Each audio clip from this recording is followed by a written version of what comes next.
15 is understanding and managing individual behavior. Behaviour की जब बात की जाती है तो हम ऑर्गेनाइजेशनल बिहेवियर को दो लेवल पे स्टडी करते हैं। वन इज़ इंडिविजुअल बिहेवियर कि एक इंडिविजुअल ऑर्गेनाइजेशन की सेटिंग में कैसे बिहेव करेगा, और दूसरा जब वही इंडिविजुअल किसी ऑर्गेनाइजेशन का पार्ट बनेगा इन अ ग्रुप तो वो किस तरह बिहेव करेगा। तो इस चैप्टर का जो बुनियादी स्कोप है that is to understand the individual behaviour as well as जब वो किसी भी ऑर्गेनाइजेशन का हिस्सा बन जाएगा, किसी ग्रुप का हिस्सा बन जाएगा तो वो कैसे बिहेव करेगा। अगर आप लोगों ने एचआर वाले चैप्टर को अच्छी तरह से समझा था तो ये समझ लें कि उसका कंटिन्यूएशन है, और वो लोग जो एचआर की तरफ जिनकी इंक्लाइनेशन होगी उनको इस चैप्टर को अच्छी तरह से समझना चाहिए। वैसे तो ऑर्गेनाइजेशनल बिहेवियर का जो टॉपिक है या ये जो एरिया है इसके ऊपर पूरी स्पेशलाइजेशन होती है। अगले दूसरे तीसरे सेमेस्टर में आप पूरा कोर्स भी पढ़ेंगे, तो जो पूरा कोर्स आप लोगों ने अगले सेमेस्टर में पढ़ना होगा उसका ओवरव्यू होगा आज की क्लास, और काफ़ी ज़्यादा एक्सटेंसिव कोर्स होता है वो। तो उसी हिसाब से आज का लेक्चर ये जो ऑर्गेनाइजेशनल बिहेवियर का है इसमें भी हम काफ़ी ज़्यादा चीज़ें कवर करेंगे। बिहेवियर के हवाले से जो बुनियादी चीज़ समझने वाली है वो ये है कि behaviour is a reflection of attitude. इस बात को समझें, behaviour is a reflection of attitude, या behaviour is a latent variable. Behaviour is a latent variable. Latent का क्या मतलब होता है? ऐसी चीज़ जिसको आप फिजिकली टच नहीं कर सकते, डायरेक्टली ऑब्जर्व नहीं कर सकते। जिस चीज़ को आप डायरेक्टली ऑब्जर्व नहीं कर सकते, टच नहीं कर सकते, डायरेक्टली मेजर नहीं कर सकते, उसको आप तोड़ते हैं इनटू द वेरिएबल्स। मेरा एक बिहेवियर है, मेरा बिहेवियर है कि मैंने क्लास में आके बड़े गुस्से से बात की। This is my behaviour, this is latent variable. इसको आप डायरेक्टली मेजर नहीं कर पाएंगे। इसको समझने के लिए आपको देखना होगा कि इस बिहेवियर, इस आउटकम के पीछे रीजंस कौन कौन सी हैं, और वो एटीट्यूड से बनती हैं। तो behaviour is a outcome, behaviour is a latent variable, और बिहेवियर को आप डायरेक्टली मेजर नहीं कर सकते। इसलिए आपको बिहेवियर को, चाहे इंडिविजुअल बिहेवियर है, चाहे ऑर्गेनाइजेशन का बिहेवियर है, चाहे ग्रुप का बिहेवियर है, आपको उसको तोड़ना होगा इनटू द मेजरेबल वेरिएबल्स। थोड़ी सी मुश्किल बात है, इसको बस सिर्फ इतना समझ लें कि behaviour is a outcome, behaviour एक रिजल्ट होता है, बिहेवियर एक कंक्लूजन होता है, बिहेवियर एक नतीजा होता है। इसके पीछे जो चीज़ें होती हैं उनको डायरेक्टली मेजर किया जा सकता है, बिहेवियर को डायरेक्टली मेजर नहीं किया जा सकता। तो बिहेवियर की डेफिनेशन क्या हुई? The action of the people, outcome of the people. कैसे लोग बिहेव करते हैं, कैसे लोग आउटकम शो करते हैं। रीजन कोड भी वेरिएबल रीजंस हो सकती हैं, लेकिन हमें जो नज़र आता है, जो आउटकम की शक्ल में हमारे सामने होता है, हम उसको बिहेवियर कहते हैं। और फिर ऑर्गेनाइजेशनल बिहेवियर क्या हुआ? The study of the action of the people at work. Behaviour is my action, और जब ये एक्शन मैं किसी भी ऑर्गेनाइजेशन की सेटिंग में करूंगा और उस सेटिंग में मेरे उस एक्शन को ऑब्जर्व किया जाएगा, इन्वेस्टिगेट किया जाएगा, समझा जाएगा, तो उसको हम कहेंगे कि हम ऑर्गेनाइजेशनल बिहेवियर को स्टडी कर रहे हैं। ऑर्गेनाइजेशनल बिहेवियर की जब बात की जाती है तो उसके अंदर तीन बुनियादी फोकस होते हैं। पहला फोकस ये होता है कि हमने इंडिविजुअल के बिहेवियर को स्टडी करना है। इंडिविजुअल का बिहेवियर क्या होता है? ये इंडिविजुअल की जो पर्सनल साइकोलॉजी है, उसका पर्सनल एटीट्यूड, उसकी पर्सनैलिटी, उसकी परसेप्शन, उसकी लर्निंग और उसकी मोटिवेशन। अब ये चार पांच अल्फाज हैं जिनके अंदर एक पूरी क़यामत छुपी हुई है। साइकोलॉजी एक पूरी फील्ड है, इसी तरह एटीट्यूड के ऊपर हम आगे बात करेंगे, पर्सनैलिटी के ऊपर हम आगे जाके बात करेंगे, परसेप्शन को भी देखने की कोशिश करेंगे, लर्निंग को भी देखने की कोशिश करेंगे, और मोटिवेशन के ऊपर भी हम बात करेंगे। तो इंडिविजुअल बिहेवियर को बनाने वाले ये फैक्टर्स हैं जिनसे किसी भी एक बंदे का इनफरादी जो बिहेवियर है वो बनता है, इंडिविजुअल बिहेवियर। इस बात को लिंक करें हमारी पहले क्लास की डिस्कशन के साथ, जब हमने कहा था कि जो मैनेजमेंट है that is heavily borrowed discipline, जिसने बहुत ज़्यादा दूसरे डिसिप्लिन से बारो किया हुआ है, अपनी फाउंडेशन नहीं है। तो इंडिविजुअल का बिहेवियर स्टडी करना is the study of a individual psychology. एक बंदे की बुनियादी नफ्सियात को समझना इज साइकोलॉजी। तो जब भी ऑर्गेनाइजेशनल बिहेवियर की फोकस की बात की जाती है तो सबसे पहले हम किसी भी इंडिविजुअल का बिहेवियर स्टडी करते हैं और उसका एटीट्यूड, पर्सनैलिटी, परसेप्शन, लर्निंग और मोटिवेशन को देखने की कोशिश करते हैं। दूसरे लेवल पे फोकस होता है on the group behaviour. Organisation में आप इंडिविजुअली भी ऑपरेट कर रहे होते हैं और आप किसी ना किसी ग्रुप का भी हिस्सा होते हैं। तो when we talk about the group in the organisation, we talk about the norms, roles, team building, relationship, conflicts, or this is based on social psychology, again from social sciences। Management ने ये वाला जो concept है कि किसी भी group का behaviour कैसे स्टडी करना है, this is borrowed from social psychology. Norms क्या होती हैं? Norms are the collective wisdom of a group. लोग मिलजुल के एक ऐसी चीज बना लेते हैं जो किसी कानून का हिस्सा नहीं होती। उस्ताद की इज्जत करनी चाहिए, झूठ नहीं बोलना चाहिए, वक्त की पाबंदी करनी चाहिए, किसी को चीट नहीं करना चाहिए, पंक्चुअल होना चाहिए। अब ये क्या है? These are norms. ये मुआशरे ने खुद ये फैसला किया कि ये वाले काम हमें करने चाहिए, और कुछ फैसले ऐसे कर लेता है मुआशरा कि हमें कुछ काम नहीं करने चाहिए। तो वो किसी कानून का, किसी लॉ का कंपल्शन नहीं होता कि वो फैसला किया जाए। तो दीज आर नॉर्म्स। और डिफरेंट हमारे रोल्स होते हैं। आपका रोल है, आप एक स्टूडेंट हैं, आपका एक रोल है, आप बेटी हैं, आप बेटे हैं, कल को आपकी शादियां होंगी तो मदर एंड फादर का रोल है। फिर ऑर्गेनाइजेशन की सेटिंग में जाएंगे तो सबॉर्डिनेट का और सुपीरियर का रोल। तो ये वाले जो रोल्स हैं, इनको जब हम इन्वेस्टिगेट करते हैं ऑर्गेनाइजेशन की सेटिंग में, तो focus of the organisational behaviour is कि हमने ग्रुप का बिहेवियर इन्वेस्टिगेट करना है। और फिर जब भी ऑर्गेनाइजेशनल बिहेवियर में हम इंडिविजुअल और ग्रुप को स्टडी कर रहे होंगे तो equally important part is the organisation itself. तो तीसरे लेवल पे ऑर्गेनाइजेशनल बिहेवियर में हम स्टडी करते हैं कि ऑर्गेनाइजेशन का स्ट्रक्चर कैसा है, उसका कल्चर कैसा है, वहाँ पे ह्यूमन रिसोर्स की पॉलिसीज एंड प्रैक्टिसेस कैसी हैं।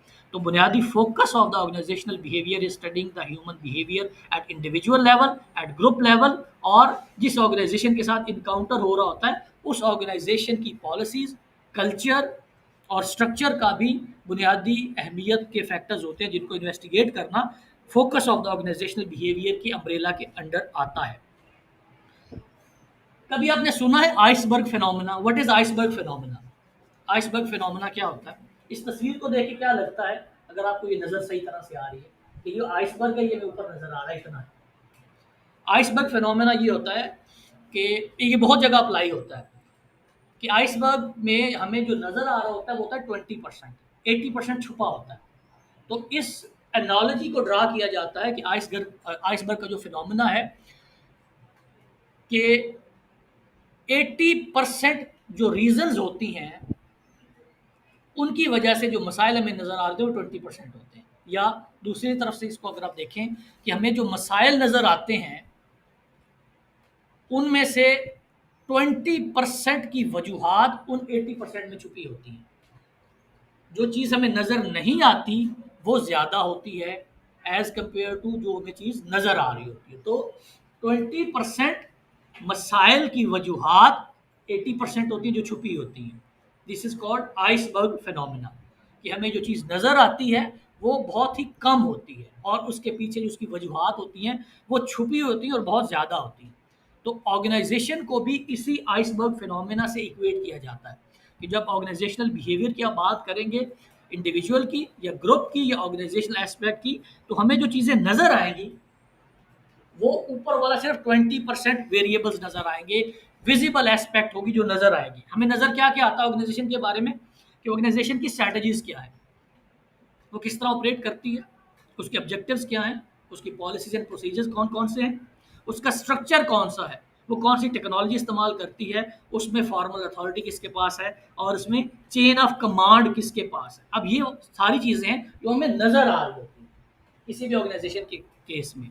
आइसबर्ग फिनोमेना ये कहता है कि इसके अंदर जो हिडन एस्पेक्ट होती है उसमें एटीट्यूड लोगों का क्या है, और attitude is the variable that forms the behaviour, और बिहेवियर इज द आउटकम। हमें जो चीज़ नज़र आती है दैट इज आउटकम, उसको हम बिहेवियर कहते हैं, और उसकी जो रीज़न होती है, उसकी जो वजह होती है, उसकी जो फाउंडेशन होती है, दैट इज़ कॉल्ड एटीट्यूड। इसको हम आगे जाके एक्सप्लेन करेंगे कि इन दोनों में डिफरेंस क्या है, कि एटीट्यूड और बिहेवियर में फ़र्क क्या होता है। फिर ग्रुप नॉर्म्स। नॉर्म्स मैंने पहले बता दिया कि norm is a collective wisdom of a society कि क्या करना है और क्या नहीं करना। इसी तरह से ग्रुप्स भी कुछ नॉर्म्स बना लेते हैं कि कुछ ऐसे काम हैं जो हमने करने हैं और कुछ ऐसे काम हैं जो कि हमने नहीं करने। फिर इनफॉर्मल इंटरेक्शन जो होता है एम्प्लॉयज़ का, उसके बारे में बाहर से आपको नज़र नहीं आता। इंटरपर्सनल और इंटर ग्रुप जो कॉन्फ्लिक्ट्स होते हैं, ये भी हमें अमूमन नज़र नहीं आते। तो आइसबर्ग फिनोमेना में जो बात समझने वाली है in the context of organisational behaviour, that is कि हमें जो चीज़ें नज़र आती हैं वो 20% है किसी भी ऑर्गेनाइजेशन के बारे में, और उसमें 80% ऐसी चीज़ें होती हैं जो कि छुपी हुई होती हैं, जिनका हमें नज़र नहीं आ रही होती। गोल क्या होता है? The goal of the organisational behaviour is to explain first, then product and, और फिर उसके बाद इन्फ्लुएंस द बिहेवियर। पहले तो बिहेवियर को एक्सप्लेन करना है कि बिहेवियर क्या होता है, देन उस एक्सप्लेनेशन की बुनियाद के ऊपर प्रोडिक्ट करना कि एम्प्लॉयज़ ऑर्गेनाइजेशनल सेटिंग के अंदर कैसे बिहेव करेंगे, और फिर to influence in a positive way कि उस बिहेवियर को इस तरह से इन्फ्लुएंस किया जाए कि ऑर्गेनाइजेशन के लिए उसमें से कुछ बेहतरी पैदा की जा सके। एम्प्लॉय के बिहेवियर की कुछ टाइप्स हैं, उनके ऊपर हम बात करते हैं। एम्प्लॉय बिहेवियर क्या होता है? Employ productivity is the behaviour. मैंने कहा था बिहेवियर इज़ द आउटकम, हमें जो नज़र आ रही होती है, तो productivity is the outcome. Productivity में हम मेजर करते हैं बोथ एफिशिएंसी एंड इफेक्टिवनेस। जब भी एम्प्लॉय प्रोडक्टिविटी की बात की जाती है तो हम मेजर करते हैं ए performance measure of both efficiency and effectiveness. अब ये ऑर्गेनाइजेशन मेजर करेगी कि किसी भी एम्प्लॉय का behaviour in the form of productivity, in the form of effectiveness and efficiency कैसे जाहिर हो रहा है। तो पहला employ behaviour is employ productivity. दूसरा एब्सेंटिज्म। एब्सेंटिज्म फ्रॉम एब्सेंट, कि अगर एक employ is fail to show up for the work, पहुंचा ही नहीं, दिस इज कॉल्ड एब्सेंटिज्म। अब आपकी क्लास में 9 बजे क्लास होनी थी, जो लोग आज नहीं आएंगे, तो दिस इज अ बिहेवियर, ये आउटकम है, रीजन इसके पीछे कुछ और होगी। तो दूसरा एम्प्लॉय बिहेवियर क्या होता है? एब्सेंटिज्म, कि आपने काम पे पहुंचे ही नहीं, आए ही नहीं, छुट्टी कर ली। तीसरा टर्नओवर। टर्नओवर होता है ऑर्गेनाइजेशन को छोड़ के चले जाना। The voluntary and involuntary permanent withdrawal from an organisation, कि आप ऑर्गेनाइजेशन को छोड़ जाओ, दिस इज कॉल्ड टर्नओवर। ये भी एम्प्लॉय बिहेवियर होता है। फिर एक और ऑर्गेनाइजेशनल बिहेवियर के अंदर एम्प्लॉय का बिहेवियर जब स्टडी किया जाता है तो एक कॉन्सेप्ट इस्तेमाल होता है ऑर्गेनाइजेशनल सिटीजनशिप बिहेवियर। इसको कहते हैं OCP, OCB, sorry OCB, organisational citizenship behaviour. ये क्या होता है? This is a discretionary. Discretion क्या होती है? What is discretion? Discretion is मेरी अपनी मर्जी। आज क्लास लेना या ना लेना वॉज डिस्क्रिशन। उन्होंने मुझसे पूछा क्लास लेनी है या नहीं लेनी, तो आई डिसाइडेड कि लेनी। तो डिस्क्रिशन इज अपनी आज़ादी से कोई फैसला करना, अपनी मर्जी से कोई फैसला करना। तो ये एक डिस्क्रिशनरी बिहेवियर होता है एम्प्लॉयज़ का, जब वो अपने आप को ऑर्गेनाइजेशन के साथ इस तरह से एसोसिएट करते हैं जो कि फॉर्मल जॉब रिक्वायरमेंट का हिस्सा नहीं होती। मिसाल के तौर पे आप कहीं बाहर बैठे हुए थे, अब आप एक ऑर्गेनाइजेशन का हिस्सा हैं, आप वहाँ पे जॉब कर रहे हैं, तो उस ऑर्गेनाइजेशन के बारे में कोई बात की गई तो आपने उस ऑर्गेनाइजेशन के बारे में पॉजिटिवली बात की। This is your organisational citizenship behaviour. This is not part of your job, कि आपकी ऑर्गेनाइजेशन के बारे में पॉजिटिव बात करना ये आपकी रिस्पॉन्सिबिलिटी नहीं है। This is not the formal contract job requirement. लेकिन जब आप ये करते हैं तो इसका मतलब है कि आपके अंदर ओसीबी का जो एलिमेंट है वो मौजूद है। Again this is a outcome, this is a behaviour जो कि फॉर्मल कॉन्ट्रैक्ट का हिस्सा नहीं होती। discretionary behavior that is not part of an employee formal job requirement, formal job requirement का हिस्सा नहीं होती, but which promotes the effective functioning of the organization। लेकिन इससे जाहिर क्या होता है कि ऑर्गेनाइजेशन अच्छे तरीके से परफॉर्म कर रही है। फिर job satisfaction, this is again a behaviour an employees general attitude towards his और हर जॉब, कि हम अपनी जॉब के बारे में हमारा जनरल एटीट्यूड क्या है। This is job satisfaction. और इससे भी रिफ्लेक्ट होता है किसी भी एम्प्लॉय का बिहेवियर। और अगला जो बिहेवियर है that is work place misbehave. जब भी आप ऑर्गेनाइजेशन के अंदर इंडिविजुअल या ग्रुप के अंदर बिहेव करते हुए इंटेंशनली ऑर्गेनाइजेशन को डैमेज करने की कोशिश करते हैं, दिस इज योर मिसबिहेवियर। जैसे आप कहा जाता है कि मिसबिहेव नहीं करना चाहिए, तो ऑर्गेनाइजेशन की सेटिंग के अंदर भी बाज़ औक़ात कुछ चीज़ें फायर अप हो जाती हैं, कुछ मसाइल पैदा हो जाते हैं जिनकी वजह से ऑर्गेनाइजेशन के अंदर भी लोग मिसबिहेव करते हैं। Again, this is a outcome, this is a behavior, this is a resultant variable, this is latent variable, जो कि हमें नज़र आ रहा है, जो कि बज़ाहिर हमें नज़र आता है। इसके पीछे क्या कहानी है उसका हमें अभी नहीं पता, उसको एक्सप्लोर करने की ज़रूरत है। An intentional employee behaviour that is potentially damaging to the organisation और to individual within the organisation. कि अगर किसी ऑर्गेनाइजेशन में कोई लड़ाई हो जाती है, कोई झगड़ा हो जाता है, तो पोटेंशियली उस ऑर्गेनाइजेशन के लिए ये एक बुरा इंडिकेटर है और उस एम्प्लॉय के लिए भी ये बुरा इंडिकेटर है, क्योंकि 99% टाइम्स अगर आप किसी भी ऑर्गेनाइजेशन के अंदर लड़ाई करेंगे, झगड़ा करेंगे, मारपीट करेंगे, तो रिजल्ट वुड बी कि दोनों को निकाल दिया जाता है प्रैक्टिकली।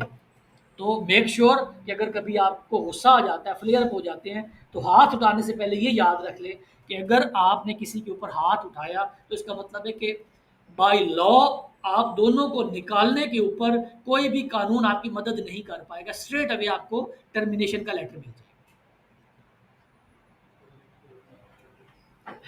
ठीक है, तो कभी भी ऑर्गेनाइजेशन के अंदर मिसबिहेव नहीं करना, लड़ना नहीं है, हाथ तो बिल्कुल नहीं उठाना।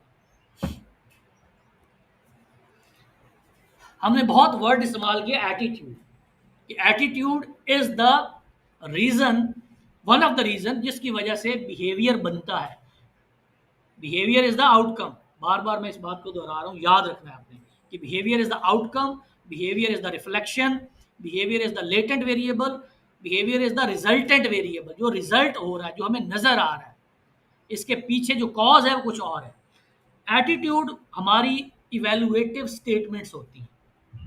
Attitude is an evaluative statement, either favorable or unfavorable, concerning objects, people or events.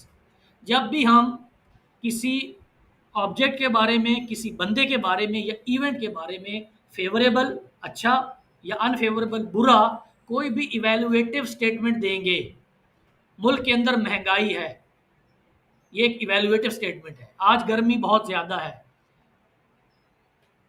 हमारी क्लास एक रिस्पॉन्सिबल क्लास नहीं है। दीज आर इवेल्युएटिव स्टेटमेंट, जिसमें आपने इवेल्युएटिव स्टेटमेंट क्या होती है कि आपने एक एनालिसिस की बुनियाद के ऊपर एक sort of a judgement, a sort of a judgement call करते हैं किसी भी पर्सन के बारे में, किसी ऑब्जेक्ट के बारे में या किसी भी इवेंट के बारे में। तो दिस इज आर एटीट्यूड, कि हम किसी भी चीज़ के बारे में इवेलुएटिव स्टेटमेंट देते हैं। अब इसमें और बिहेवियर में क्या फ़र्क हुआ? एटीट्यूड इज आवर इवेलुएटिव स्टेटमेंट, जो कि मेरे माइंड या दिल के अंदर है, या मैंने मैक्सिमम अपने मुंह से अदा कर दी, this is evaluative statement. This is behaviour. और जब इस इवेलुएटिव स्टेटमेंट की बुनियाद के ऊपर मैंने कोई एक्शन किया, जब मैंने कोई काम किया, दैट वो जो काम होगा वो मेरा बिहेवियर होगा। ठीक है, नवाज शरीफ एक करप्ट सियासतदान था, दिस इज इवेलुएटिव स्टेटमेंट। अब इसकी बुनियाद के ऊपर अगर मैंने इमरान खान को वोट दे दिया तो दिस इज माई बिहेवियर।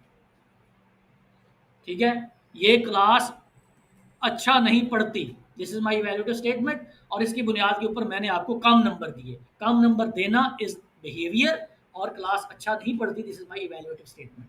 तो इसमें एक छोटा सा बारीक सा फर्क होता है एटीट्यूड में। तो जब आप किसी के बारे में सोचते हैं और एक नज़रिया कायम कर लेते हैं, तो आपका एटीट्यूड बन जाता है। और जब उस एटीट्यूड की, उस जजमेंट की रिफ्लेक्शन होती है in your behaviour, in your conduct, in your action, उसको हम बिहेवियर कहते हैं। तो ये दोनों में डिफरेंस है, एटीट्यूड और बिहेवियर में। अब एटीट्यूड से पीछे भी एक कहानी होती है, वो हमारे इमोशंस और फीलिंग्स होती हैं। Emotions and feelings, emotions and feelings से हमारा एटीट्यूड बनता है और एटीट्यूड से हमारा बिहेवियर बनता है। तो ये एक हायरार्की बनती है, starting from emotions and our feelings. और वो कहाँ से बनती है? हमारे फैमिली बैकग्राउंड से, हमारी एजुकेशन से, हमारा वैल्यू सिस्टम से। तो वैल्यू सिस्टम ट्रांसलेट होता है into emotions and feelings, emotions and feeling translate होती हैं तो एटीट्यूड, और एटीट्यूड रिफ्लेक्ट होता है इन द ऑर्गेनाइजेशनल बिहेवियर या इंडिविजुअल बिहेवियर या ग्रुप बिहेवियर। ये समझ आ गई बात? फॉर्मेशन कैसे होती है, एटीट्यूड की फॉर्मेशन कैसे होती है? हम पीछे की तरफ आ रहे हैं, वो स्टार्टेड फ्रॉम बिहेवियर, फिर हम पीछे आए, उसकी बुनियाद होती है एटीट्यूड, एटीट्यूड को डिफाइन किया। अब एटीट्यूड की फॉर्मेशन कैसे होती है? एटीट्यूड के तीन हिस्से होते हैं। हमारी जो इवेल्युएटिव जजमेंट्स होती हैं, इवेल्युएटिव स्टेटमेंट्स होती हैं, उसके तीन हिस्से होते हैं। पहला होता है cognitive component. Cognition is my ability to think and to analyse and to create any knowledge. This is my cognition ability. तो cognition is knowledge, information। तो हमारे एटीट्यूड का एक हिस्सा होता है जिसको हम कहते हैं कि हमारे एटीट्यूड को बनाने में one element is cognitive component. The part of an individual, the part of an attitude that is made up of the beliefs, opinions, knowledge, information held by a person. Attitude बनाने में हमारा जो ज़ाती belief system है, हमारा जो value system है, हमारा जो ओपिनियन है, हमारा जो नॉलेज है, हमारी जो इन्फॉर्मेशन है, एक हिस्सा ये होता है जिससे हमारा बिहेवियर बनता है, जिसकी बुनियाद के ऊपर हम इवेल्युएटिव या जजमेंट की कॉल देते हैं। दूसरा इफेक्टिव कंपोनेंट, दिस इज जिसके ऊपर अभी हमने बात की कि हमारे एटीट्यूड को फॉर्म करने वाली दूसरी चीज़ क्या होती है कि हमारे इमोशंस और फीलिंग्स। हमारे इमोशंस और फीलिंग्स से डिटरमिन होगा कि हमारा एटीट्यूड क्या बनेगा। हम किसी चीज़ के बारे में जब भी कोई जजमेंट कॉल देंगे, कोई इवैल्यूएटिव स्टेटमेंट देंगे, तो उसके अंदर जो दूसरा एलिमेंट है after after our knowledge and information और कॉग्निशन, दूसरा element is our emotions and feelings. अभी हमने बात की भी थी इसके ऊपर। और तीसरा is the behavioural component. Behavioral component is the part of an attitude that refers to an intention to behave in a certain way towards someone or something। अब थोड़ा सा कंफ्यूजिंग हो गया, इसको ज़रा गौर से समझना है आपने। अभी हमने ये कहा कि बिहेवियर इज़ द आउटकम, उसके पीछे होता है एटीट्यूड, एटीट्यूड के तीन कंपोनेंट्स हैं। अब हम यहाँ ये कह रहे हैं कि उस एटीट्यूड को फॉर्म करने वाला जो तीसरा हिस्सा दैट इज़ बिहेवियर। आउटकम भी बिहेवियर है और रीज़न भी बिहेवियर है। इसको ज़रा डिस्टिंग्विश करके समझने की आपने कोशिश करनी है। Attitude is the evaluative judgement, behaviour is the outcome. और इस इवेल्युएटिव जजमेंट के अंदर तीन हिस्से होते हैं। पहले आर नॉलेज, इंफॉर्मेशन, दूसरा हमारी फीलिंग्स, और तीसरा हमारी इंटेंशन। हमारी इंटेंशन, इंटेंशन से क्या मुराद है? मुझे पता है ये क्लास बड़ी बदतमीज है, दिस इज माई रिफ्लेक्टिव एक जजमेंट है, this is my judgement evaluative statement कि ये क्लास बदतमीज है based on my information, based on my knowledge, based on my feeling and emotions. लेकिन I decided not to draw any behavior out of this conclusion। अगर मैं ये कहता हूँ कि ठीक है, मेरा ख्याल तो ये है कि बदतमीज क्लास है, लेकिन मैं इसमें जो मेरी इंटेंशन टू बिहेव है वो एग्जिस्ट नहीं करती, तो इसका मतलब क्या है कि ये चीज़ ट्रांसलेट नहीं होगी इनटू माय बिहेवियर। तो जो इंटेंशन बन जाती है, जो एक हमारी सोच बन जाती है, जो एक काम करने की एक रीज़न बन जाती है इन अ सर्टन वे, उससे भी हमारा एटीट्यूड फॉर्म हो रहा होता है। तो फॉर्मेशन ऑफ द एटीट्यूड तीन चीज़ों से बनता है।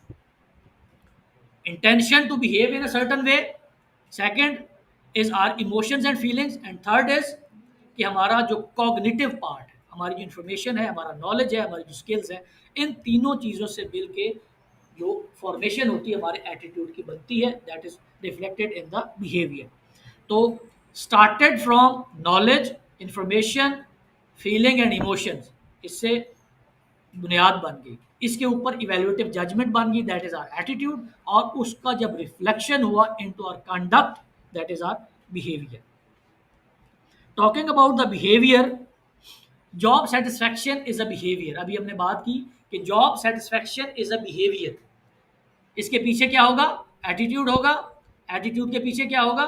तीन फॉर्मेशन करने वाली चीज़ें होंगी, cognition, emotions and feelings, and intention to behave in a certain वे।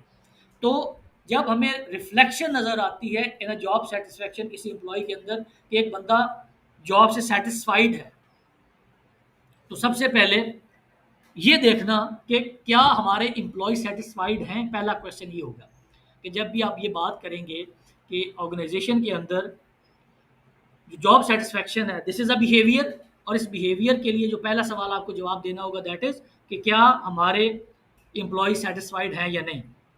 दूसरा, जो सेटिस्फैक्शन है इसका क्या ताल्लुक है with the productivity. Productivity is a behaviour, हमने पीछे इसकी डेफिनेशन देखी कि employees behaviour translated into performance both in effectiveness and efficiency is the productivity of an employee. तो क्या job satisfaction is a behaviour, इसका कोई लिंक बनता है विद प्रोडक्टिविटी। अगर एक एम्प्लॉय जॉब से खुश है, मुतमईन है, अच्छा सोचता है, तो क्या वो अच्छा परफॉर्म भी करेगा या नहीं। रिमेंबर हार्थॉन स्टडीज, जिसके अंदर जॉब सेटिस्फैक्शन को लिंक किया गया with the physical aspect of the organisation और वर्क प्लेस इन्वायरमेंट, और फिर उसका इम्पैक्ट देखने की कोशिश की गई कि क्या प्रोडक्टिविटी के ऊपर असर पड़ता है। अगर हम लाइट बढ़ा देते हैं, लाइट कम कर देते हैं, मून लाइट कर देते हैं, पंखा चला देते हैं, तो क्या इसका असर पड़ेगा on the productivity of any employ.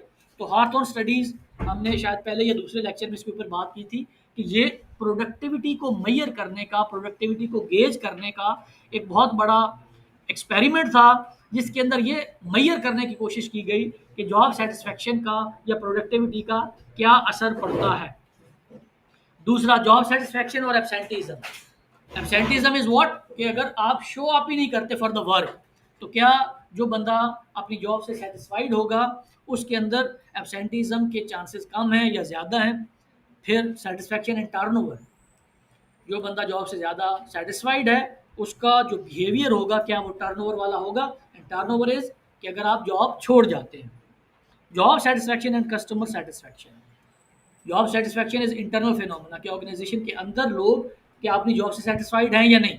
और कस्टमर सेटिस्फैक्शन इज कि क्या कस्टमर्स उस ऑर्गेनाइजेशन के साथ इनकाउंटर करते हुए, उसके प्रोडक्ट और सर्विसेज को इस्तेमाल करते हुए सेटिस्फाइड होते हैं या नहीं। तो ये दोनों बिहेवियर हैं जो कि लिंक्ड हैं कि ऑर्गेनाइजेशन के अंदर job satisfaction is a behaviour और customer satisfaction is the external behaviour. फिर job satisfaction and OCB. OCB is organisational citizenship behaviour. अगर एक बंदा जॉब से सेटिस्फाइड है तो क्या ये ट्रांसलेट होगा into the OCB environment and OCB behaviour, कि क्या वो अपने आप की जो फॉर्मल जॉब रिक्वायरमेंट है इससे ओवर एंड अबव जाके ऑर्गेनाइजेशन के बारे में अच्छा या बुरा बोलेगा। फिर job satisfaction and work place misbehave. तो वो तमाम वेरिएबल्स, वो तमाम बिहेवियर्स जिनको हमने किसी भी इंडिविजुअल के बिहेवियर के साथ लिंक किया था, उन तमाम का ताल्लुक जॉब सेटिस्फैक्शन से होता है। और job satisfaction is also a variable. Job satisfaction is also a behaviour. It is a behaviour, और बिहेवियर इज अ कौन सा वेरिएबल होता है? It is a latent variable, it is a resultant variable, और behaviour is the outcome. Latent क्या होता है? Latent is जिसको हम डायरेक्टली मैयर नहीं कर सकते, जिसको डायरेक्टली मैयर ना किया जा सके, that is called latent variable. और रिजल्टेंट वेरिएबल कि जो हमें आउटकम की शक्ल में नज़र आता है, उसकी पीछे बुनियाद में क्या होता है वो इन्वेस्टिगेट करने की भी ज़रूरत होती है। Talking about organisational behaviour, job involvement and organisational commitment are also a behaviour जो कि ऑर्गेनाइजेशंस के अंदर आपको नज़र आता है, एम्प्लॉयज़ के अंदर। जॉब इन्वॉल्वमेंट क्या होती है? जॉब इन्वॉल्वमेंट इज़ कि जब कोई बंदा, कोई एम्प्लॉय अपने आप को आइडेंटिफाई करता है विद हिज और her job, this is called job involvement. कि आइडेंटिफाइंग हिमसेल्फ और herself with the job is job involvement. और जब आप आइडेंटिफाई करते हो अपने आप को विद द जॉब, तो आपकी कमिटमेंट बढ़ जाती है, और उसकी जो अहमियत है, आपकी अपनी जॉब की अहमियत for the organisation is also determined through job involvement.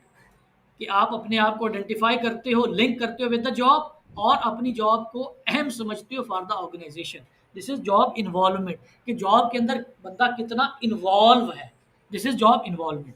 और ये ट्रांसलेट होती है, ये कन्वर्ट होती है इनटू ऑर्गेनाइजेशनल कमिटमेंट। कि जब आप अपनी जॉब को अहम समझते हो जब आप अपनी जॉब के साथ इन लाइन समझते हो और अपनी जॉब की अहमियत ऑर्गेनाइजेशन के लिए भी समझते हो, तो ये ट्रांसलेट होता है इनटू द ऑर्गेनाइजेशनल कमिटमेंट। कि जब किसी भी ऑर्गेनाइजेशन के साथ, पहले में हम जॉब के साथ अपने आप को अलाइन कर रहे थे, और जब आप ऑर्गेनाइजेशन के साथ अपने आप को अलाइन करते हो और अपने आप को मेंबर ऑफ द ऑर्गेनाइजेशन समझते हो, this is called organisational commitment. Job involvement is job के साथ अलाइनमेंट, और जॉब के अंदर आपका अपना रोल कितना अहम है, this is job involvement.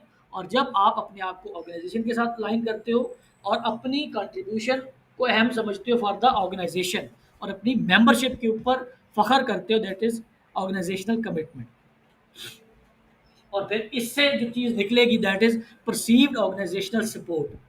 Her organisation के अंदर काम करने वाले इंप्लॉयज़ का जो रिलेशनशिप होता है वो दो लेवल्स के ऊपर होता है ऑर्गेनाइजेशन के साथ। One is transactional relationship and other is transformational relationship. Transaction क्या है कि आप इंप्लॉई हैं, आपने काम किया, आपको महीने बाद तनख्वाह मिली, ट्रांजैक्शन इज ओवर। दूसरा, जब ऑर्गेनाइजेशन आपके साल की आपको छुट्टियां देती है, ये ट्रांजैक्शन का तो नतीजा नहीं है, छुट्टियां क्यों देती है आपको, आप काम करोगे तनख्वाह लोगे, दैट्स इट। आप बीमार होते हैं, आपको मेडिकल के ऊपर उसका क्लेम मिल जाता है, मेडिकल की फैसिलिटी मिल जाती है।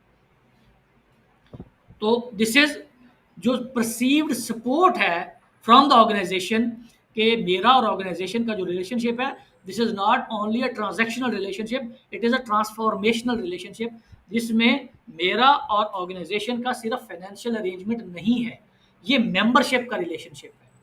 कि मेरी पर्सनल लाइफ के जो मसाइल होंगे उनको भी ऑर्गेनाइजेशन टेकन इनटू अकाउंट करेगी। तो अगर ये एम्प्लॉय का जर्नल बिहेवियर है और वो ये समझता है कि इस तरह का है मसला, और अपनी जो वैल्यू है और जो कंट्रीब्यूशन है उसको ऑर्गेनाइजेशन एक्नॉलेज करती है, रिकग्नाइज करती है, और इन रिटर्न ऑर्गेनाइजेशन एम्प्लॉय की वेल बीइंग को भी मद्देनजर रखती है, उसका भी ख्याल रखती है, तो this is called perceived organisational support. Employee का ये बिहेवियर है, ये तीनों बिहेवियर्स हैं, अब तक जितनी भी हमने बात की है ये सारे बिहेवियर्स हैं।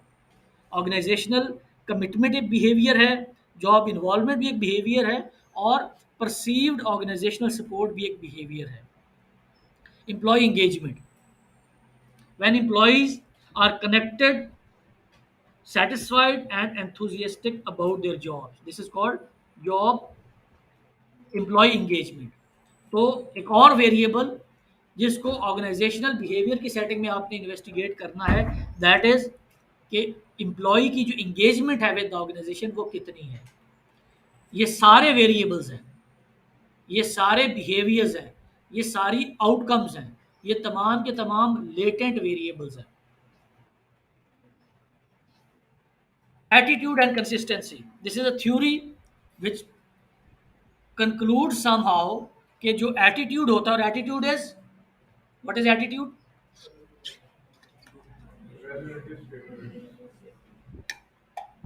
evaluative statement about object, people and event is our attitude।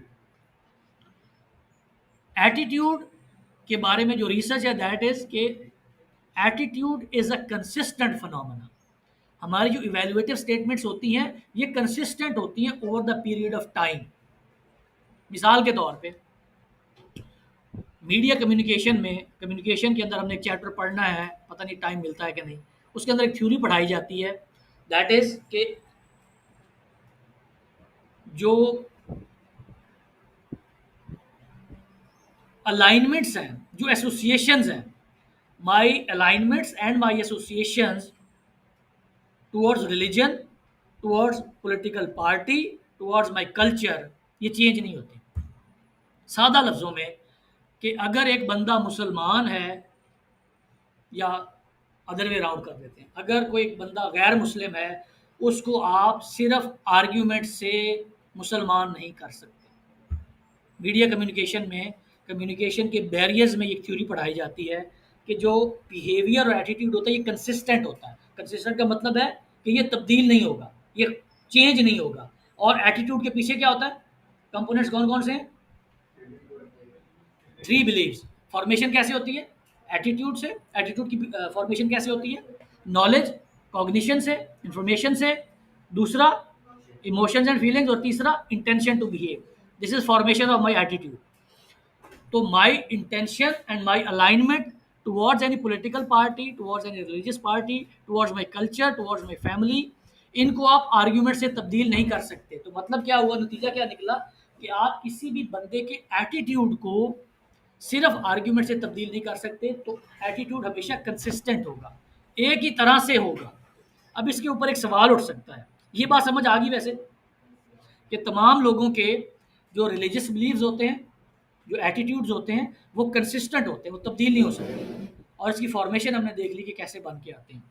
तो इसके ऊपर एक सवाल उठ सकता है, सवाल ये उठ सकता है कि हम ये जो सुनते हैं कि फ़लाँ बंदा मुसलमान हो गया या फ़लाँ बंदा मुसलमान नहीं रहा, वो मुर्तद हो गया, छोड़ गया, या फ़लाँ बंदा पहले उस पार्टी में था, अब इस पार्टी में आ गया, ये कैसे हो जाता है? ये कैसे हो जाता है? हम कह रहे हैं कि एटीट्यूड कंसिस्टेंट होता है, और मीडिया कम्युनिकेशन की थ्योरी कहती है कि ये तब्दील भी नहीं होता। मेरी बात, मैं जो सोचता हूँ कि फ़लाँ पार्टी करप्ट है या फ़लाँ पार्टी नाअहल है, इसको आप तब्दील नहीं कर सकते थ्रू आर्ग्यूमेंट्स। तो ये तो हो गया कंसिस्टेंट। तो हमें जो बिहेवियर में तब्दीली नज़र आती है लोगों के, वो कैसे नज़र आती है, वो क्यों नज़र आती है? कभी आपने किसी पॉलिटिकल पार्टी के बंदे के साथ डिबेट की हो और उसको मनवा लिया हो कि जो आप समझते हैं वो सही है? किसी ने किया आज तक? Any success story? तो मतलब एटीट्यूड इज कंसिस्टेंट, साबित हो गया।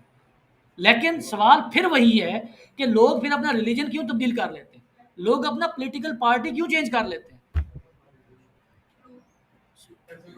सॉरी, सबूत उनको मिल जाता है। सबूत तो सबूत तो नहीं, सबूत से नहीं चेंज होता। अब मैं अगर साबित कर दूं कि मतलब ये जो काफिर हैं, जो मुसलमान नहीं है, उनके सामने कई दफ़ा साबित हुआ है कि उनका जो रिलीजन है वो गलत है, लेकिन इसके बावजूद नहीं वो मानते। तो एटीट्यूड कंसिस्टेंट होता है, सबूत से नहीं चेंज होगा ही नहीं। ये रिसर्च भी यही कहती है, हमारा जनरल बिहेवियर भी यही है। The million dollar question is कि फिर तब्दीली होती कैसे? लोग क्यों कन्वर्ट होते हैं into other religion, to supporting another party?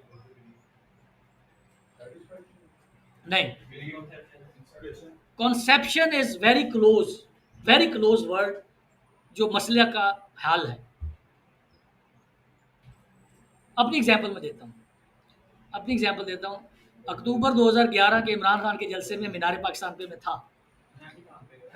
अच्छा, मार्च 2013 के मीनार पाकिस्तान के जलसे पे मैं था। 2013 में वोट मैंने दिया, और इस इलेक्शन में इंशाल्लाह मैं उसके खिलाफ वोट दूंगा। तो तब्दील हो गया एटीट्यूड। अपनी एग्जांपल से मैंने आपको बताया एटीट्यूड चेंज हो गया। अब जो क्वेश्चन मैं आपसे पूछ रहा था कि रिसर्च कहती है एटीट्यूड कंसिस्टेंट होता है, हमारा जर्नल परसेप्शन भी यही है कि लोग तब्दील नहीं होते, तो कहाँ तब्दील होते हैं?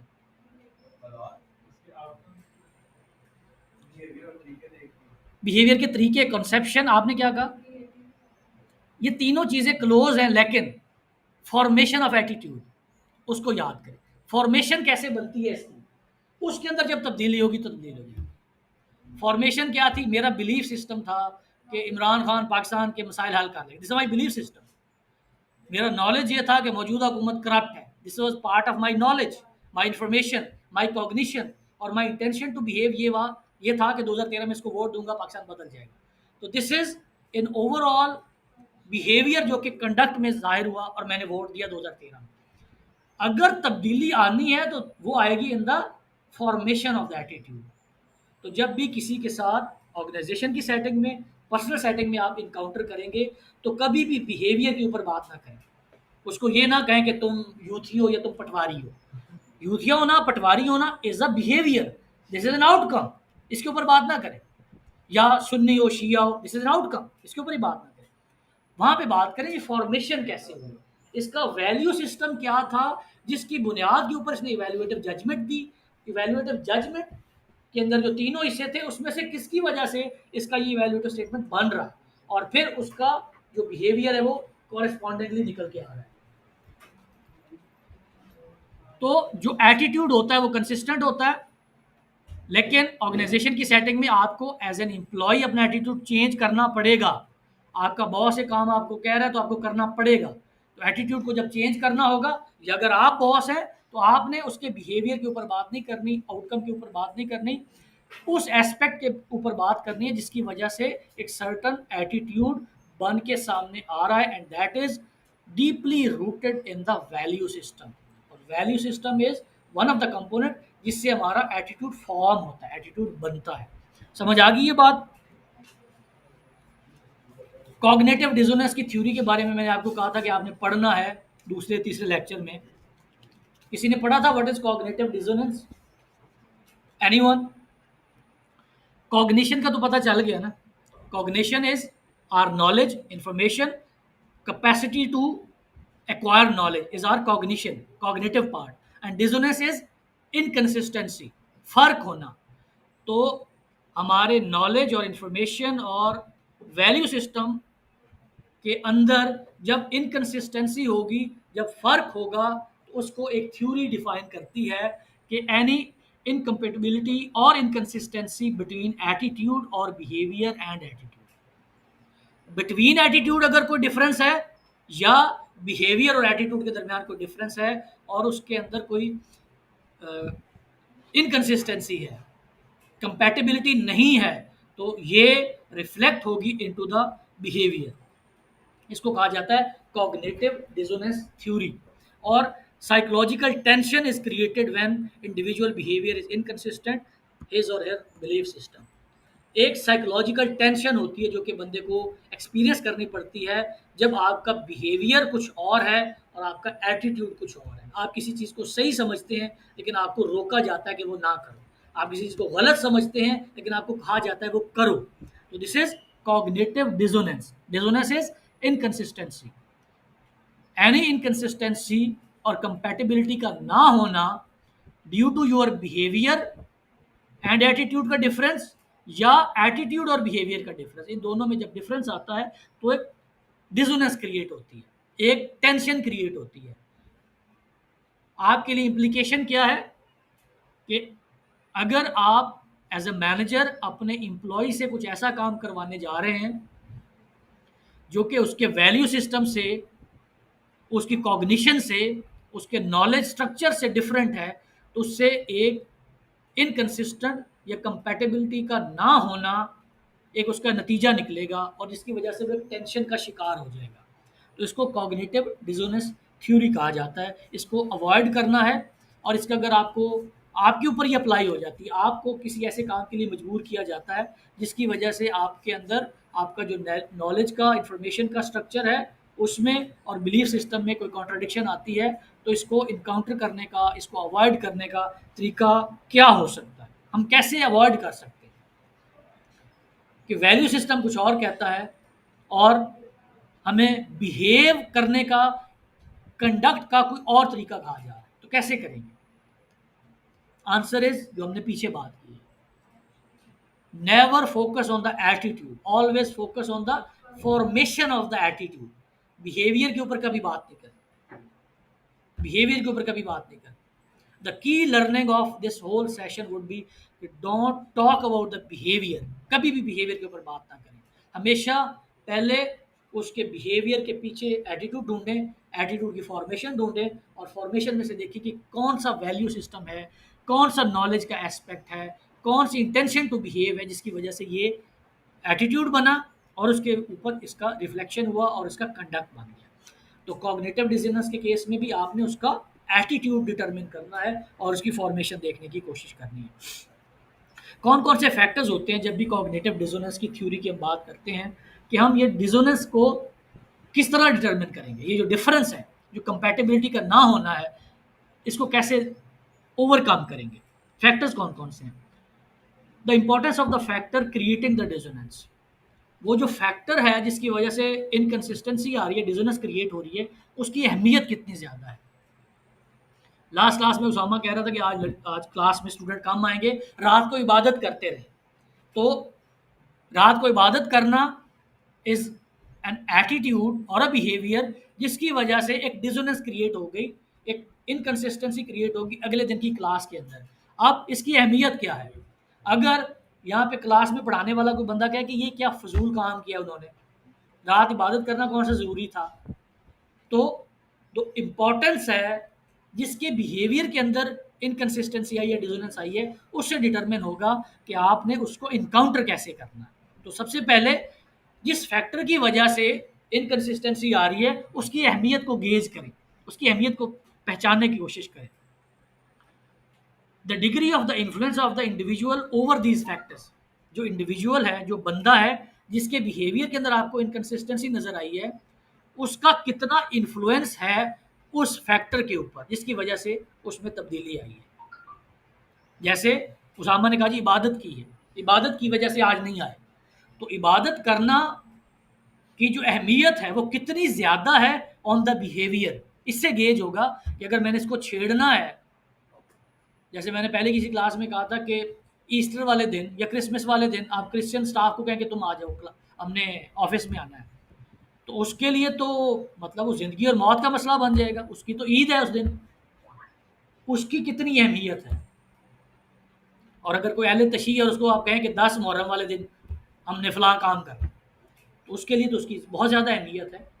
तो जो पर्सनल बिलीव्स होते हैं, जो पर्सनल फैक्टर्स होते हैं जिनकी वजह से वो इन्फ्लुएंस होता है, जो डिज़ोनेंस वाला पार्ट है। और तीसरा, उससे रिवॉर्ड क्या हासिल करना चाहता है, जिसकी वजह से डिज़ोनेंस क्रिएट हुई, जिसकी वजह से वो इनकंसिस्टेंसी बनी, उस बिहेवियर की जो इनकंसिस्टेंसी है, जो कंपैटिबल ना होना है, उससे वो हासिल क्या करना चाहता है।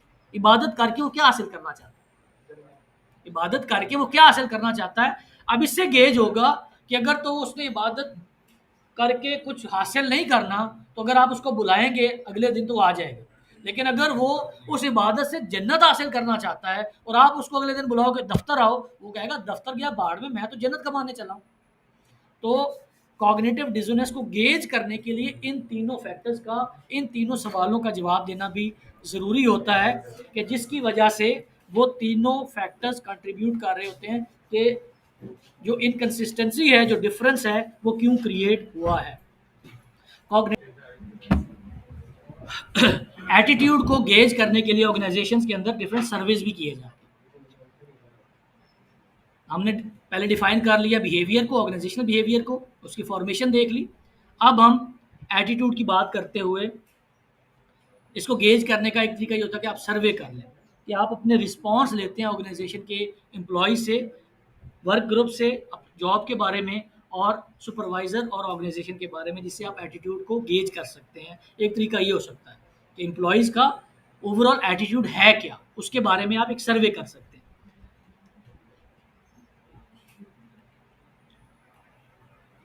इस तरह के क्वेश्चन अमूमन पूछे जाते हैं जब भी कोई सर्वे किया जाता है कि मेरे पास I have an ample opportunity to use my skills, abilities and knowledge in my job, my manager has a good relationship with my work group, my organization provides me professional development opportunities, I am told I am doing good work or not, I feel safe in my work environment, my organization is a great place to work। अब ये तमाम वो चीज़ें हैं जिनसे आप employ का attitude gauge करने की कोशिश करते हैं। Remember, attitude is the evaluative judgement, evaluative statements होती हैं। तो ये जो तमाम क्वेश्चंस हैं, इनसे एक इवेलुएटिव स्टेटमेंट दी जाएगी जिससे बिहेवियर प्रोडिक्ट करने की कोशिश की जाएगी। इम्प्लीकेशंस क्या हैं? इम्प्लीकेशंस के ऊपर हम साथ साथ बात करते आए हैं कि behaviour, attitude, formation of the attitude, cognitive dissonance और जॉब इन्वॉल्वमेंट या ऑर्गेनाइजेशनल कमिटमेंट या परसीव्ड ऑर्गेनाइजेशनल सपोर्ट, ये तमाम मिल के किसी भी ऑर्गेनाइजेशन के अंदर उसके एम्प्लॉयज़ का एटीट्यूड डिफाइन करते हैं और उस एटीट्यूड से उनका बिहेवियर प्रेडिक्ट किया जा सकता है या उसको गेज करने की कोशिश की जा सकती है। इंडिविजुअल लेवल पे हमने कहा था कि कौन कौन से फैक्टर्स हैं कि ऑर्गेनाइजेशन की सेटिंग में इंडिविजुअल बिहेवियर, ग्रुप बिहेवियर और ऑर्गेनाइजेशनल एस्पेक्ट्स। तो अब तक हमने जो बात की है वो सिर्फ ऑर्गेनाइजेशनल बिहेवियर के अंदर इंडिविजुअल बिहेवियर के ऊपर बात की है कि बिहेवियर क्या होता है। बिहेवियर की नीचे जो फाउंडेशन होती है that is from attitude, attitude बनता है from value system, emotions, feelings, formation के तीनों एस्पेक्ट्स, और फिर बिहेवियर और कंडक्ट में जो डिफरेंस होता है दैट इज कॉग्निटिव डिसोनेंस। उसके तीनों फैक्टर्स की हमने बात की। अगर जो फैक्टर होता है जो कि डिटरमिन करता है किसी भी ऑर्गेनाइजेशन के अंदर कोई इंडिविजुअल कैसे बिहेव करेगा, कैसे ऑपरेट करेगा, वो उसका पर्सनैलिटी का एलिमेंट होता है। पर्सनैलिटी क्या होती है? What is personality? हम कहते हैं ये उसकी बड़ी पर्सनैलिटी है या उसकी ऐसी पर्सनैलिटी। What is personality? शख्सियत। और बिहेवियर नहीं, behaviour is not personality. Character. The personality is a unique combination of emotional, thought, and behavioral patterns that affect how a person reacts to a situation and interacts with others. दूसरों के साथ कैसे कोई बंदा respond करेगा, behave करेगा, ये determine होगा कि उसकी पर्सनैलिटी कैसी है। पर्सनैलिटी को चेक करने के लिए ऑर्गेनाइजेशनल बिहेवियर में एक इंस्ट्रूमेंट यूज़ किया जाता है जिसको कहते हैं MBTI, मायर ब्रिग्स टाइप इंडिकेटर। के बहुत सारे लोगों से बहुत एक्सटेंसिव क्वेश्चंस पूछने के बाद ये पर्सनैलिटी असेसमेंट का इंस्ट्रूमेंट बनाया गया जिसके अंदर 100 क्वेश्चंस थे, जिसकी रिस्पॉन्सेज के बाद उन्होंने ये डिसाइड किया कि दुनिया के अंदर जो मौजूद लोग हैं, based on the MBTI instrument, वो जो 100 क्वेश्चंस हैं, 4 तरह से लोगों को डिफाइन किया जा सकता है। अब आप लोगों ने ज़रा ये अपने ऊपर अप्लाई करते जाना है। Extroversion and introversion. पहली टाइप क्या है? Extroversion and introversion. दूसरे हैं सेंसिंग और इंट्यूशन। तीसरा है थिंकिंग और फीलिंग। और चौथा है जजिंग या परसीविंग। एक्सट्रोवर्ट और इंट्रोवर्ट क्या होता है? एक्सट्रोवर्ट का मतलब पता है? एक्सट्रोवर्ट इज जो बहुत ज़्यादा बोलता है, बहुत ज़्यादा सोशल है, टॉकेटिव है, घूमना फिरना पसंद करता है। तो आउटगोइंग, दरवाजा बंद, सोशल, असर्टिव। और जो इंट्रोवर्ट होते हैं ये क्वाइट, शाय और खामोश रहने वाले लोग। तो दुनिया में लोगों की अगर तकसीम की जा सके तो इस तरह से तकसीम किया जाता है। कुछ लोग एक्सट्रोवर्ट होते हैं, कुछ इंट्रोवर्ट होते हैं। अच्छा, कुछ दरमियान में भी होते हैं, लेकिन वो फॉल किसी एक कैटेगरी में करेंगे कि नॉर्मली एक बंदा जो खामोश रहता है लेकिन कभी कभी वो बहुत ज़्यादा बोलता है, या एक बंदा जो नॉर्मली बहुत ज़्यादा बोलता है लेकिन कभी कभी खामोश हो जाता है। तो जो एक्सट्रोवर्ट होगा, प्रीडोमिनेंट पार्ट किसी भी पर्सनैलिटी का अगर एक्सट्रोवर्ट का है तो हम उसको कहेंगे कि वो ई टाइप में फॉल करता है। और जिसकी पर्सनैलिटी का डोमिनेंट पार्ट खामोश रहना है, शाई रहना है, उसको हम कहेंगे ये introvert. Sensing and intuition. Sensing is from senses, कि हमारी जो सेंसेस हैं, सेंसेस, मुझे अगर कोई चीज़ नज़र आ रही है वो हकीकत में होगी। मुझे अगर कोई चीज़ स्मेल हो रही है, कोई चीज़ मैं फ़ील कर रहा हूँ, किसी चीज़ के बारे में सोच रहा हूँ, तो सेंसेस की बुनियाद के ऊपर जो लोग फ़ैसला करते हैं वो बहुत प्रैक्टिकल होते हैं। उनको रूटीन और ऑर्डर ज़्यादा पसंद होता है। प्रॉब्लम्स उनको पसंद नहीं आते, और अगर प्रॉब्लम्स हों तो वो चाहते हैं कि इनको सॉल्व करने का स्टैंडर्ड प्रोसीजर होना चाहिए। वो जो नाक की सीध में चलने वाले लोग, सेंसेस, हमारी सेंसेस ये कह रही हैं। सेंसेस का उर्दू क्या होता है? हमारे ये जो सेंसरी, हमारे जो 5, क्या कहते हैं इसको, हिस, हमारी जो हिस है। तो जो बंदा अपने सेंसरी इंप्रेशंस के ऊपर प्रैक्टिकल होगा, रूटीन वर्क चाहता होगा, हर चीज़ का इन ऑर्डर देखना चाहता होगा, स्ट्रक्चर चाहता होगा, और प्रॉब्लम्स को डिसलाइक करता है, और अगर प्रॉब्लम्स आते हैं तो कहता है कि इसका कोई स्टैंडर्ड जवाब भी होना चाहिए। इसका मतलब कि वो बंदा सेंसिंग टाइप में आता है। और इंट्यूशन, इंट्यूशन क्या होता है? Intuition is my gut feeling, कि मेरा दिल कह रहा है कि ऐसे करना चाहिए। तो दिस इज इंट्यूशन, कि बेस्ड ऑन योर इमोशंस और सबकॉन्शियस माइंड अगर आप फैसला करते हैं तो आप इंट्यूटिव हैं, रैशनल नहीं है आप। 2 जमा 2 4 के नहीं करते। बस आप इंट्यूशन की बेस के ऊपर, आप अपनी सिक्स सेंस की बेस के ऊपर अगर फैसले करते हैं, तो ये वो लोग होते हैं जो कि प्रॉब्लम सॉल्विंग को पसंद करते हैं। इनको अगर आप एक तरह का काम दे देंगे तो ये कुछ अरसे बाद उसको डिसलाइक करना शुरू कर देंगे, और रूटीन वर्क इनको पसंद नहीं होता। फिर थिंकिंग एंड फीलिंग। थिंकिंग, सोचना, सोचना is would translate into the logic, into the pattern. तो जो बंदा सोच समझ के करता है और जो प्रॉब्लम्स होती हैं उनको हैंडल करता है विद लॉजिक एंड रीज़न, उसको हम कहेंगे थिंकिंग है। और ये लोगों की जो इमोशंस होती हैं उनसे अटैच नहीं होते। फीलिंग्स के साथ अनइंटरेस्टेड होते हैं। किसी की क्या फीलिंग है उसको साइड पे रख दें। जो अकल में आ गई, जो रैशनैलिटी के ऊपर बात पूरी उतर रही है, जो कि मेरी समझ में आ रही है, जिससे मैक्सिमम फ़ायदा हो रहा है, हमने वो काम करना है। ये थिंकिंग, सोच की बुनियाद के ऊपर। और जो फीलिंग वाले होते हैं वो इमोशंस को, पर्सनल वैल्यूज़ को, हार्मनी को और प्रेज़ को ज़्यादा पसंद करते हैं। कि हमने अगर कोई फ़ैसला करना है तो उसकी बुनियाद, अगर प्रॉब्लम को सॉल्व करना है, उसकी बुनियाद अकल नहीं होनी चाहिए, लॉजिक नहीं होनी चाहिए, रीज़न नहीं होनी चाहिए, इमोशंस और फीलिंग्स होनी चाहिए कि उस बंदे को कैसा लगेगा। ठीक है? Judging and perceiving.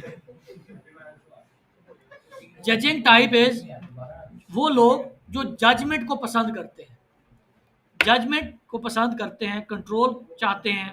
ये चाहते हैं कि इनका कंट्रोल हो जिस इन्वायरमेंट के अंदर, ये जिस फिनोमेना के ऊपर ये डील कर रहे हैं। स्ट्रक्चर इनको पसंद होता है, they are good planners, purposeful होते हैं, डिसाइसिव होते हैं। डिसाइसिव इज कि किसी भी फैसले के बारे में आर या पार, डबल माइंडेड नहीं होते। दिस इज जज, कि अगर आपने जज करते हैं फिनोमेना को, स्ट्रक्चर आपको पसंद है। या परसीविंग, परसेप्शन से वर्ड आया परसीविंग, और परसेप्शन की डेफिनेशन मैंने आपको कई दफ़ा पहले भी बताई है कि your judgement about a phenomena which is based on your own thinking and feeling which may be based on reality and may not be based on reality. ठीक है जी?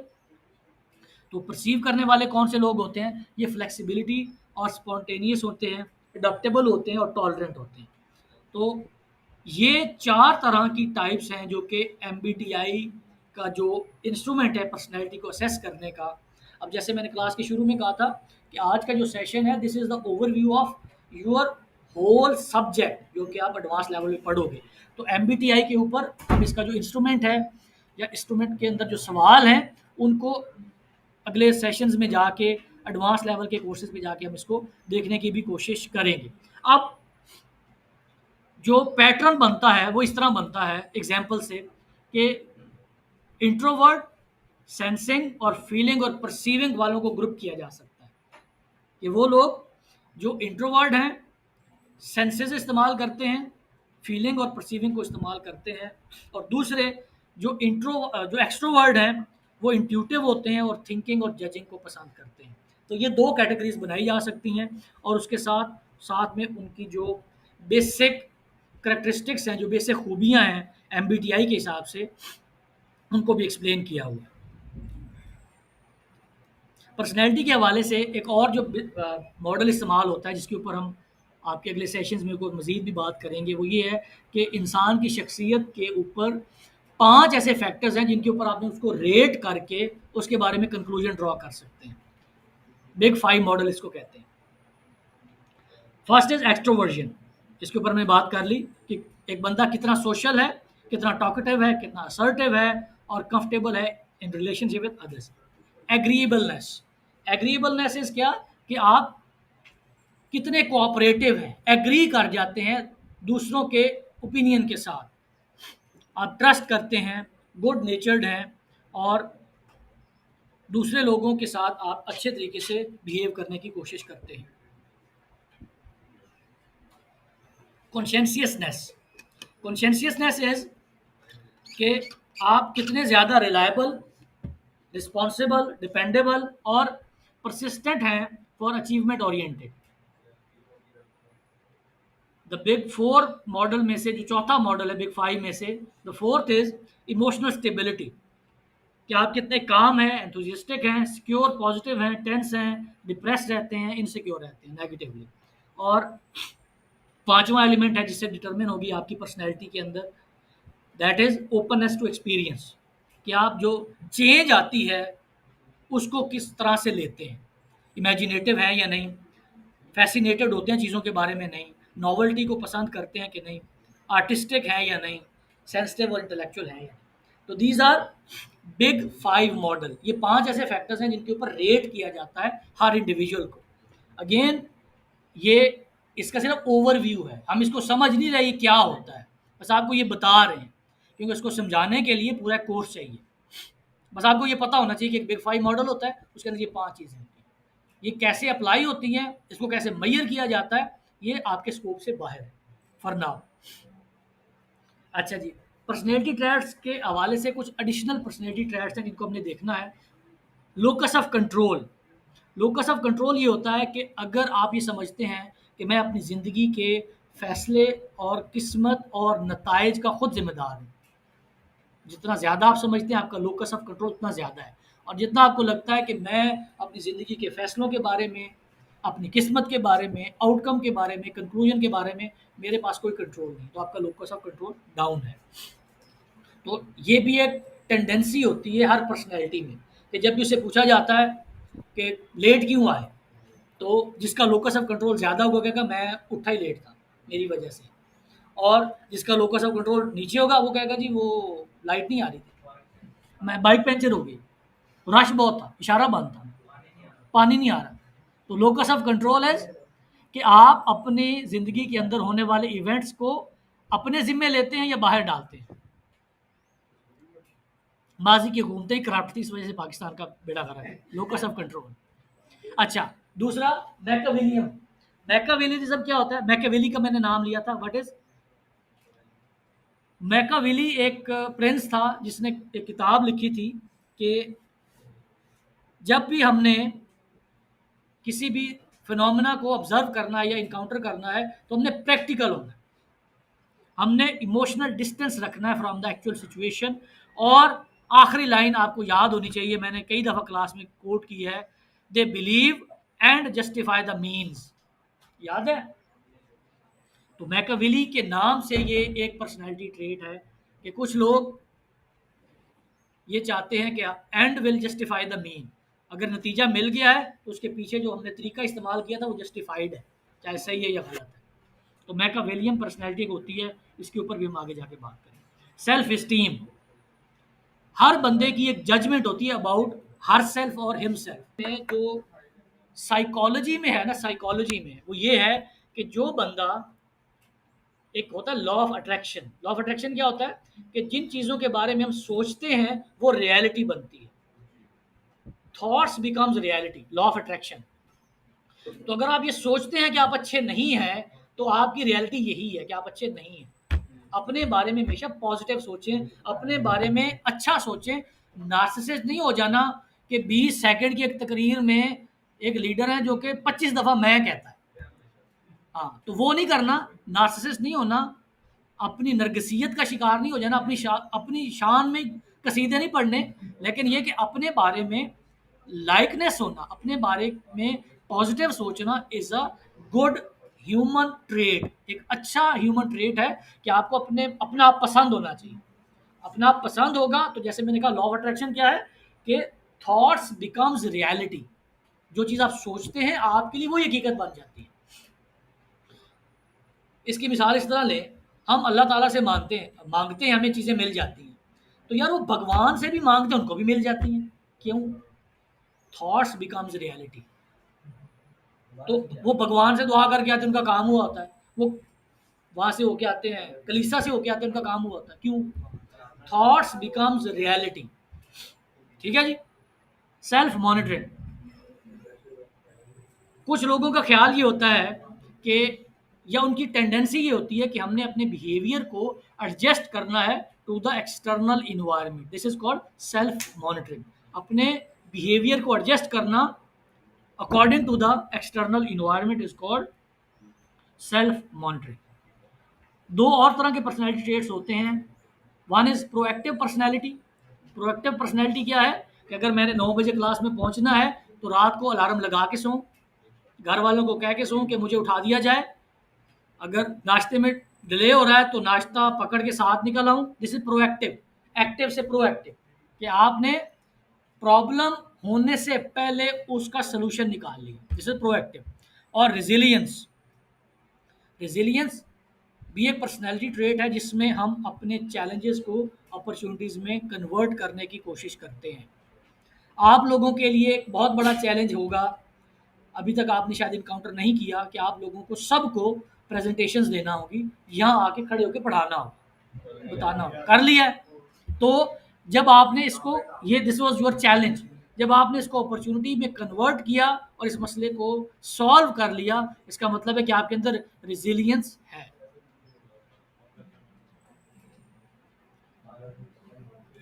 डिफरेंट कल्चर्स में, कल्चर से मुराद होता है कि जिस बंदे का भी different socio economic cultural background है, वो एक डिफरेंट पर्सनैलिटी है। तो एक चैलेंज हमेशा ये रहता है, एक तो इसी क्लास के अंदर एक चैलेंज है कि छोटी सी क्लास के अंदर दो तरह की पर्सनैलिटी टाइप्स है, इधर वाले और हैं, उधर वाले और हैं। तो डिफरेंट पर्सनैलिटी टाइप्स के साथ डिफरेंट कल्चर्स के अंदर ऑपरेट करना हमेशा एक चैलेंज रहता है।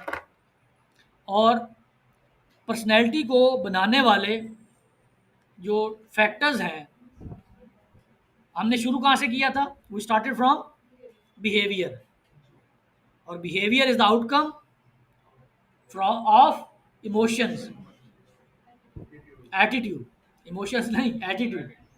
तो attitude is a result of three things, one of the thing is emotions.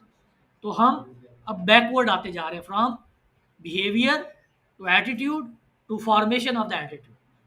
Emotion क्या होता है? Any intense feelings that is directed at someone और समथिंग। एनी फीलिंग है, दिस इज द फीलिंग। अभी इवेल्युएटिव जजमेंट नहीं है, evaluation नहीं है आपने की, intense feeling about something that is directed toward someone और समथिंग। और फिर इमोशनल इंटेलिजेंस क्या हुई? The ability to notice and manage emotional cues and information. अगर आप चीज़ों के बारे में इंटेंसली सोचते हैं और फिर उन इंटेंसिटी की कॉजेज के बारे में क्यों हासिल कर लेते हैं, आपको पता चल जाता है कि आपने किसी भी चीज़ के बारे में जो इमोशंस बनाए उसकी वजह क्या थी। If the answer is yes, you are emotionally intelligent, कि आपको पता है कि मेरे इस इमोशन के पीछे रीज़न क्या थी, वजह क्या थी। तो दिस इज इमोशनल इंटेलिजेंस। एक होती है आई क्यू, आई क्यू, और इसी तरह से इमोशनल इंटेलिजेंस। इसकी डायमेंशंस क्या क्या होती हैं? इमोशनल इंटेलिजेंस कैसे बना सकते हैं आप?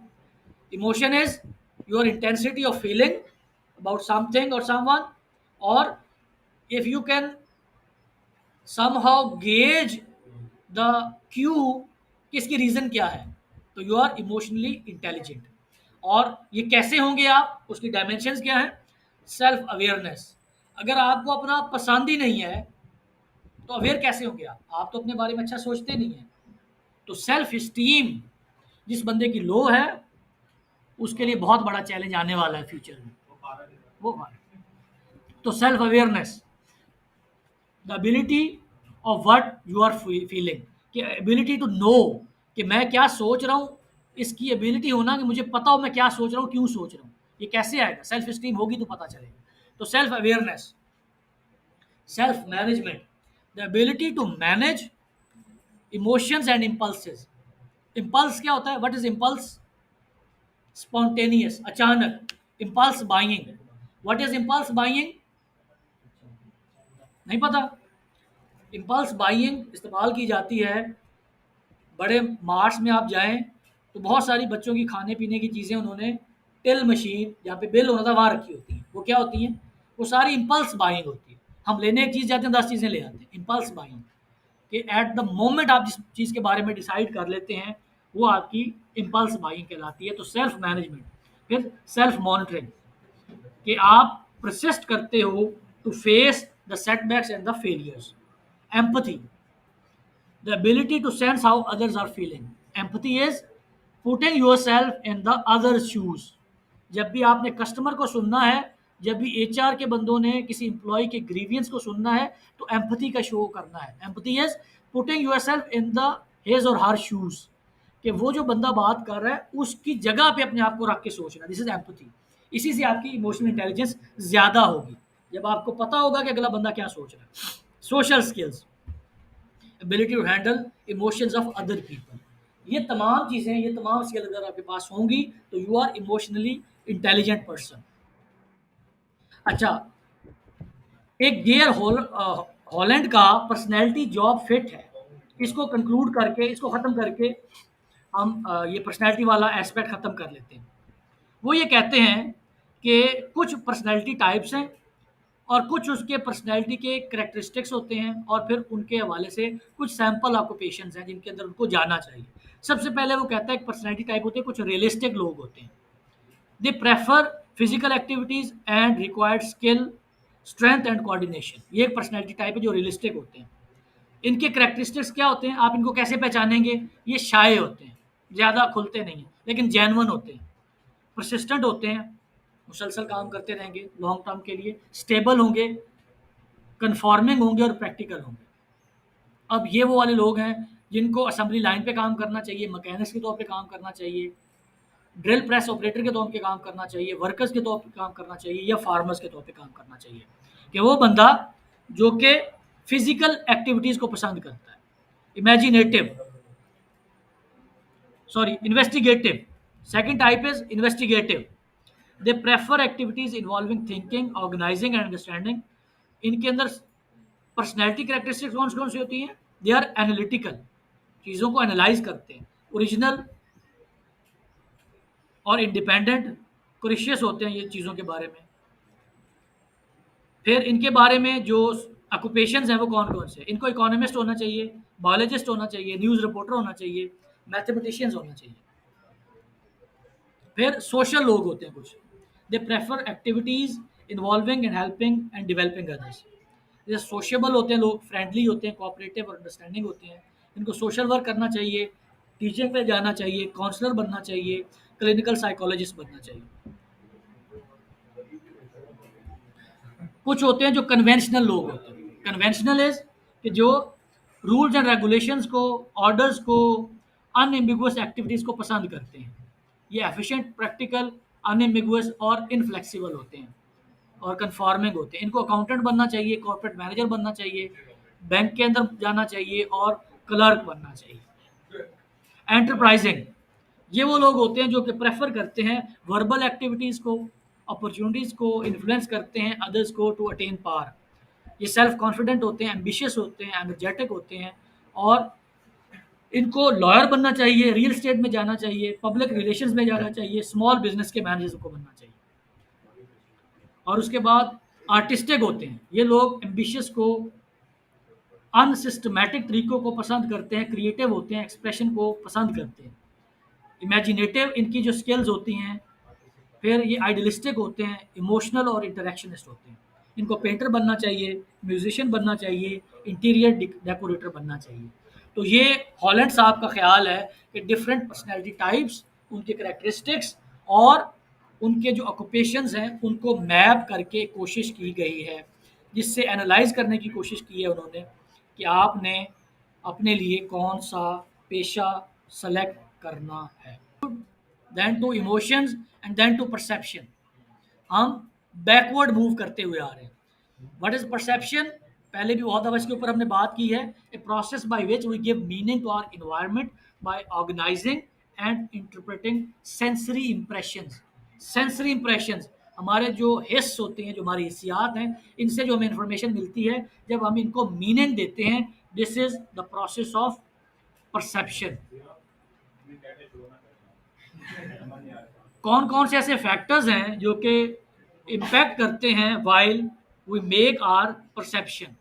सबसे पहले जो परसीवर है, इससे फ़र्क पड़ेगा कि एक ही पोजीशन को, एक ही फिनोमेना को डिफरेंट लोग डिफरेंट तरीके से परसीव करते हैं। दूसरा, जिस टारगेट को परसीव किया जा रहा है उससे फ़र्क पड़ेगा कि परसेप्शन आपकी क्या बनती है और किस सिचुएशन में प्रेफर किया जा रहा है कि उस सिचुएशन को एनालाइज किया जाए। इससे फ़र्क पड़ेगा कि आपकी परसेप्शन क्या बनेगी। Attribution theory, a theory used to explain how we judge people differently depending upon what meaning we attribute to the given behavior।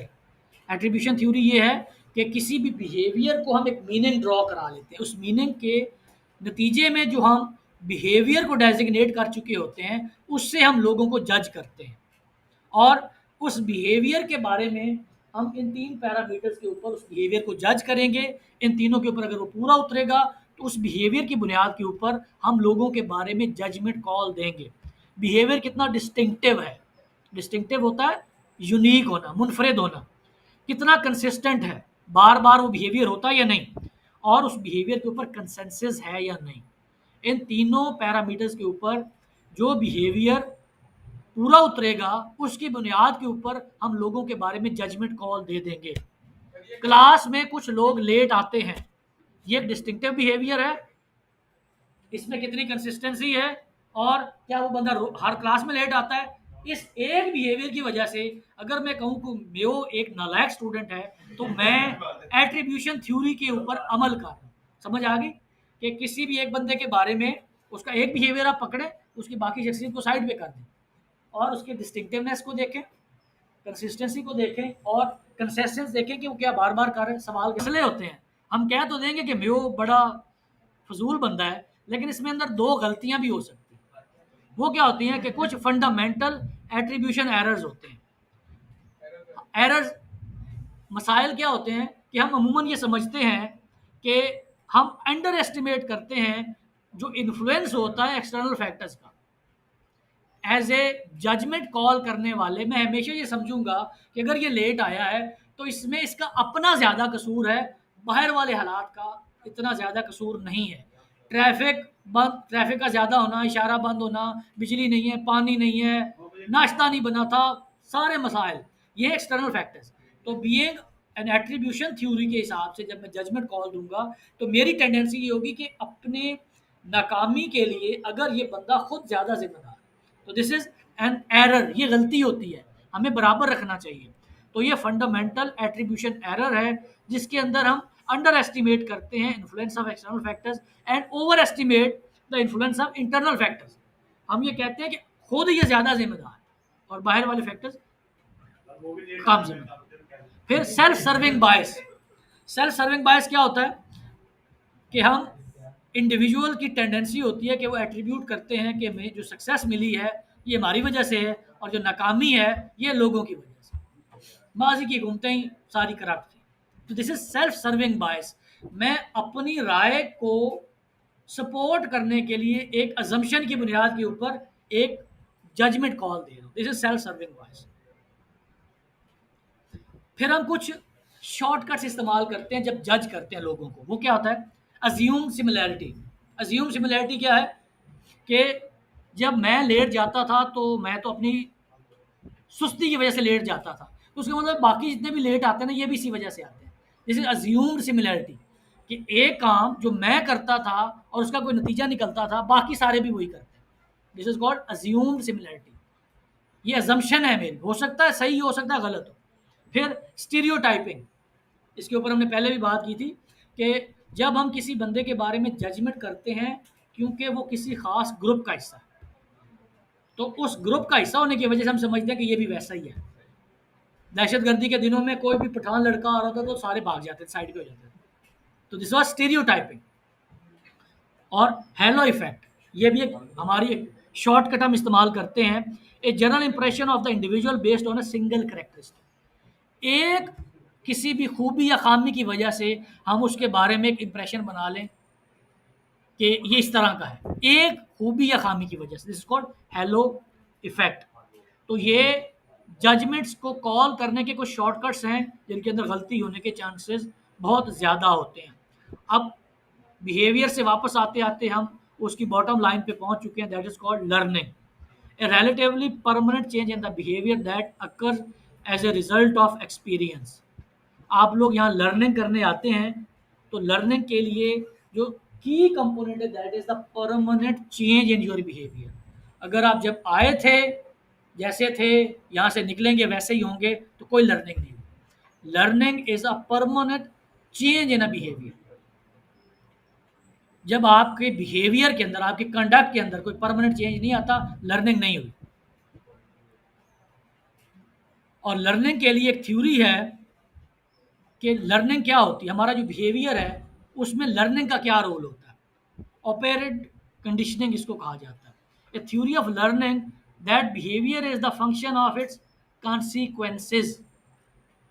हम ये समझते हैं कि हमारा जो बिहेवियर है ये किसका नतीजा है? Of the consequences.